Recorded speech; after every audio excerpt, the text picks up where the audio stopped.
หมอยซุงค่ะเมื่อในเป็นวันที่16เดือนธันวาคมที่3ปี2026ตอนได้เฮาคำมาถ่อมด้วยข่าวเงาเกี่ยวเลยลองลีโวกาคันใหญ่เหลือเสค่ำกว่าเหย้าใน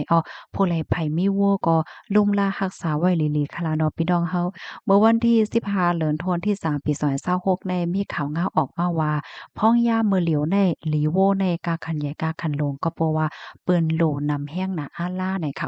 ลวงตั้งไล่โหย่อยๆมันเป็นจึงคือในเฮามาถ่อมด้วยกว่าเป็นตอนเป็นตอนค่ะ ในเหลือนทวนที่3ปี2026ใน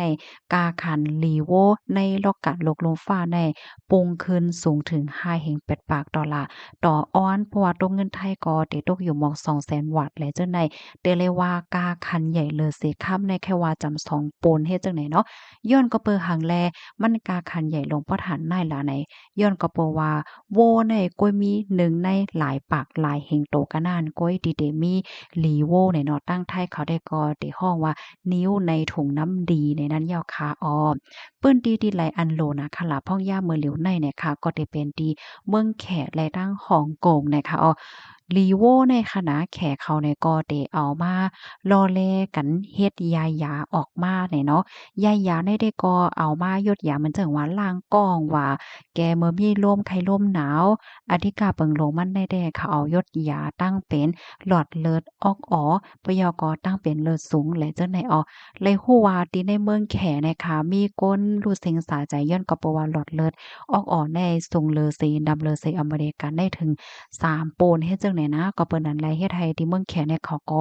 โหลลีโวในแฮ้งหน้าอาลาเปิดตาเดมาล่อแลกันดัง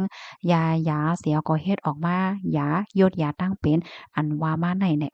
ข้อมูลตอนในคาลิปีมาที่ของการข่าวสดออกไว้เนี่ยค่ะพี่น้องคะถ่อมข่าวเงาโคนยาวหันถึงจังหือพองค่ะ เพราะว่าลาดเกี่ยวได้ลองลีโวในเปิ้นตีวานที่พี่น้องค่ะอยู่ในคาลูมีลองตั้งหยุ่มยามจังหือพองค่ะย่อก็จ่องพี่น้องค่ะยามหันอำนั้นก็จ่องยามยินค่ะเกี่ยวได้ลองลีโวในข้าวใส่หมอหอมได้ก็ป้อยามยินค่ะนะเมื่อกาวก่อนป้นมาเฮาค่ะเด็กก็ได้ยินว่าหลีแมวหลีมีว่าสว่าเฮ็ดจังได๋โก้ยค่ะเนาะค่ะ สางเจิ้นหนังว่าโว้พี่น้องค่ะนั่นมีหลีโว้เนี่ยได้ก็ใครย้อนให้พี่น้องค่ะเขารับรู้ไว้ว่ามันกาขันใหญ่นะขนาดมื้อเร็วในนะคะยินจมบุก็ที่รับถอมปันแรงค่ะหนังหือในตรงวงพี่น้องใต้เฮาค่ะบ่ได้เลยรับรู้นั้นย้อนให้พี่น้องค่ะช่วยกันสืบเปิ้นแพร่แชร์กว่าใส่กำนะคะเนาะเยี่ยงอ่านเอาอันเอามาปองแรงปันได้ก็แค่พี่น้องค่ะเขาขายโป้ขายแป้ค่ะเนาะบางปอบางไหลมาปรากฏมาถามซื้อหน่อยค่ะเนาะบ่แล้วได้ก็เฮาฮู้กาขันมันไว้ยาวนะคะเนาะว่ามันกาหนาคะนะไหนเนาะลีโว้ได้ไหนเนาะ อ๋อค่ะบ่ายสงค่ะ